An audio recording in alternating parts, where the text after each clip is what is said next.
Hey, welcome to Wrestling What Ifs, the series where we take your favorite gimmicks, storylines, and rumors, and then we turn them upside down by asking the golden question, what if? Hey guys and gals, welcome to part 2 of What If Scott Hall and Kevin Nash had never left the WWF. Now this is the WCW side of things, so let's just go ahead and get started. Okay, it's 1996 and we're a few short months into the advent of WCW Monday Nitro. Now, WCW's been toying with reality-based storylines, but there's still the ever-present cartoonish gimmicks and stars of yesteryear at the top.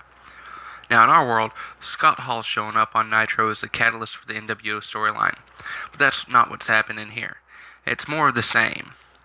Eric Bischoff, though, he's trying to make things more realistic, so he has to come up with some kind of idea. He doesn't have anybody jumping ship from WWF, so instead he has to search somewhere else for his controversy. Enter the major heel turns.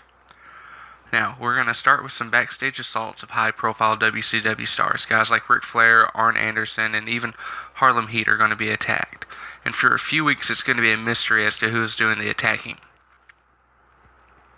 Finally, it's going to be revealed that it's Lex Luger and Sting who are attacking the stars. That's our first heel turn.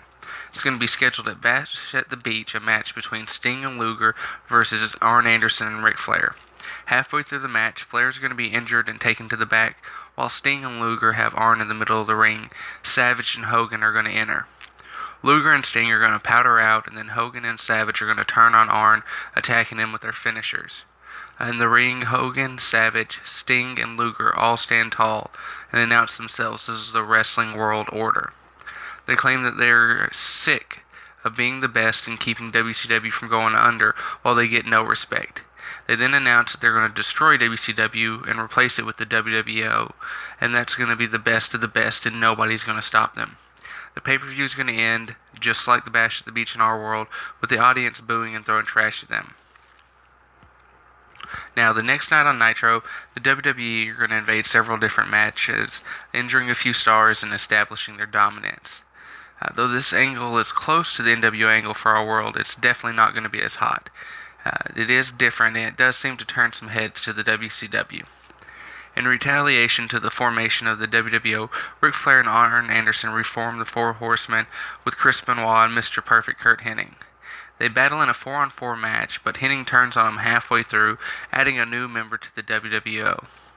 Now, Bischoff is still wanting to create a logical split between the groups, but thanks to the fact that Savage and Sting are both always looking out for the company over their own interests, they have more input on new members, so that the WWO does not grow too quickly and it does not add superfluous members. So that means no Vincent and no Scott Norton additions. They do offer a spot to the Steiner brothers, but are rejected. At War Games, it's the Steiner brothers, Arn Anderson, and Ric Flair versus Sting, Luger, Savage, and Hennig, while Hulk Hogan is going to go up against the Giant for the WCW Championship. Hogan, of course, wins, as do the other WWO members, and by Starrcade, Savage has the U.S. title, and Luger and Sting have the Tag Championships. They all retain in their matches, and in 1997 starts with DDP joining the WWO. This heel group's going to continue to run roughshod on the WCW stars for the next few months, and they're going to add a few more members. They're going to end up being known as dominant forces in the business. By mid-year, though, with the WWF focusing on Clique members, stars like Bret Hart, Vader, and Sid Vicious are going to jump ship. At that time, they're going to align with the WCW and be presented as the saviors of WCW. They're going to feud with the WWO for a few months, oftentimes teaming with guys like Arn and Rick or the Steiner brothers. And by the year end, cracks are going to be forming in the WWO, as Sting is being persuaded by a young fan to become good again, and Savage feuds with Hogan over the top spot, resulting in a Savage face turn. Starrcade 97 looks totally different than in our world, as the card is Vader and Sting versus Hennig and Luger for the tag titles, DDP versus Bret Hart for the U.S. title, and then Hogan versus Savage for the WCW title. The WWO would lose its matches, but that becomes secondary as there is an ECW invasion. Bischoff would realize that they were not drawing the numbers that they need to, and would see how well ECW was doing, so he would reach out to Heyman and strike a deal.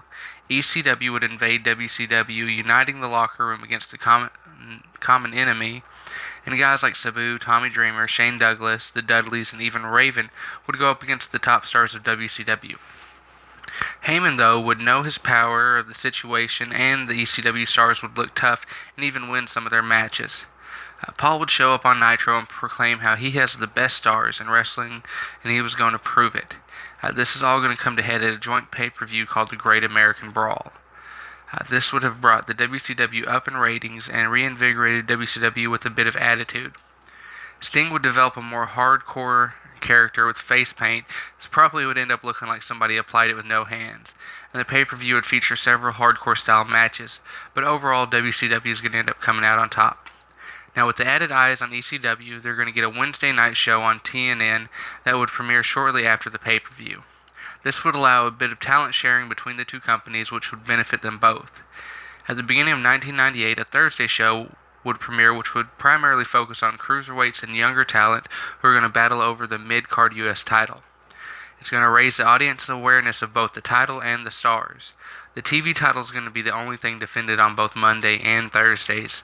Now, throughout 98 and 99, the WCW is going to do fair business with their partnership with ECW, and by the new millennium, they're going to have stolen a lot of fans from the WWF. Now, there's no 2001 buyout, and the WCW is able to grow new stars using their Thursday show. Unfortunately, there's going to be no huge Goldberg run and push. He will end up showing up in WCW, but it's not going to be the huge stars quickly. On the plus side, he's going to grow as a wrestler, and by the early 2000s, he is in the main event scene with guys like Chris Jericho, DDP, and Booker T. Bret Hart's going to end up sticking with the WCW and going to become a mainstay until his retirement in 2005. Sting's also going to stick with the company for quite some time and retire in 2010. Ric Flair is going to form a new Four Horsemen called the Four Horsemen of the Millennium, consisting of Chris Benoit, Eddie Guerrero, Scott Steiner, and Lex Luger. They're going to do mediocre, but they'll end up being remembered fondly. Well, there you go, guys.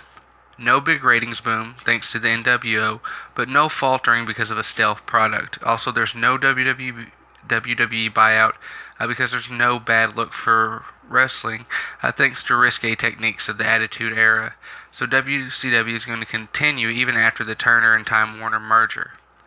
Basically, as cool as Scott Hall and Kevin Nash was jumping to the WCW, there's also a big possibility that they contributed to WCW's downfall.